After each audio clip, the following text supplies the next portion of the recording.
If someone comes out and says there's an issue, it's a self-fulfilling prophecy for banks and the economy. Yeah, it's trust. So It's he's like, trust. literally, they will stand in front of a burning down house and tell you everything's okay, because if they have to. don't, they have to. Yeah. So it's like, this is all predicated on, we know that we're being lied to and we know they have to lie. So like, if we're waiting for the Fed to come out and say, hey guys, just so you know, we're in trouble and there's a recession around the corner, it's a self-fulfilling prophecy. If Jerome Powell said that, it happened tomorrow. So he comes out and says everything's great. We have a great economy. And I'm like, then why'd you lower rates 50 basis points? You don't lower rates unless you're trying to stimulate why would you? Yeah. If the economy's so great, why do you need to stimulate it? Yeah. Doesn't make sense. You're saying one thing and doing another. Yeah, unemployment jumped Totally. up from, its low of 3.4 to like 4.2 or whatever. Yeah, and so their that's- jobs numbers mysteriously get corrected, 880,000 jobs. Yeah. Wow. And we're creating government jobs. Yeah. That's not that's not Yeah, the economy, but so to kind of bring it back full circle, Yeah. the big picture, I truly believe that it's a week to week paycheck for the entire world. Like we're a week away from absolute disaster. yeah.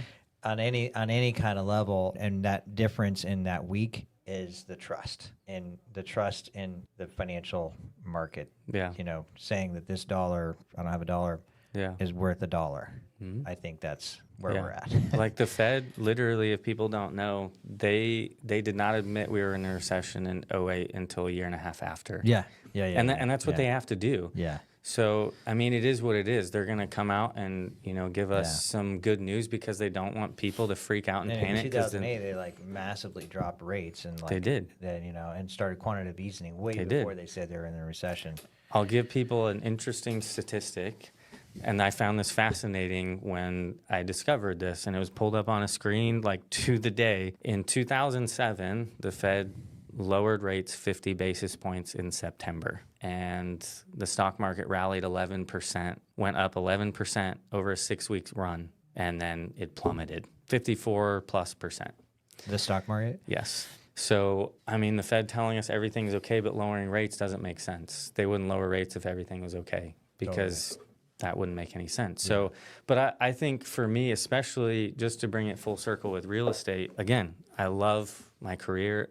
I absolutely 100% believe in housing. I believe in owning real estate. I think at the end of the day, it's always been one of the greatest ways to build wealth. But I do think there are key times in history. And I just listened to a bunch of very rich people this morning that were like, dude, we made our fortunes in 2008, 9, 10. Yeah, down markets. Yeah, it's Totally. huge, yeah. So real estate is one of the greatest investing tools you can have, and just owning real estate over the long haul. And I believe in that. And at the end of the day, if you're holding real estate 30 years from now, you win. But there are windows in history where I think the narrative of that gets circulated by salespeople of housing always goes up, marry the house, date the rate, yada, yada, just the same BS. I think there are certain points in history where it gets like, okay, that's irresponsible to say that now. I mean, tell that to anyone who bought in 06, 07. Yeah. Would you love to go back? No, they wouldn't. There is not always a great time to buy. Sometimes there are windows in history where Not only is it great times to buy, it's also great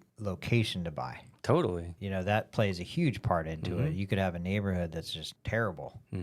Don't pay a premium for that. Totally. Get a discount for that neighborhood or whatever. Yeah, so it's not just the timing, but also where, the type of house, and that's where having a super solid realtor like yourself. Absolutely. And even now, things that you don't see in the bottom line of the sales price, 3 years ago, people were buying homes and waiving inspection contingencies. They weren't even allowed to get an inspection, let alone ask for any repairs. And I'm like, now, interest rates aren't as good, but I'm like, I negotiated $40,000 of repairs on a property. We got 2 new AC units because it's a larger home. I mean, literally an insane amount of concessions so that this client moved into a house that if they would have bought that during COVID, they wouldn't have gotten anything done. And now all of a sudden they're getting leverage to negotiate price, credits, repairs. So, and again, if you zoom out, they got a new roof, new AC unit. Those are all things that are going to come up over time. And it's why people it's so important for people not to buy homes and be house poor. Because, like, what if your roof needs to be replaced in 5 years and your AC unit goes out and all these different things that we're seeing? People are so strapped thin. They're like, I can't even afford to fix my hot water heater because it costs $800 and I don't have $800 extra dollars every month. I think just in general, I'm like, I believe in housing.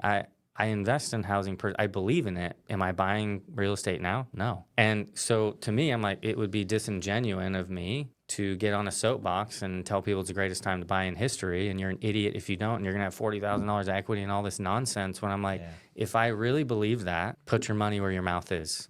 I'm like, we're real estate professionals. You're in real estate.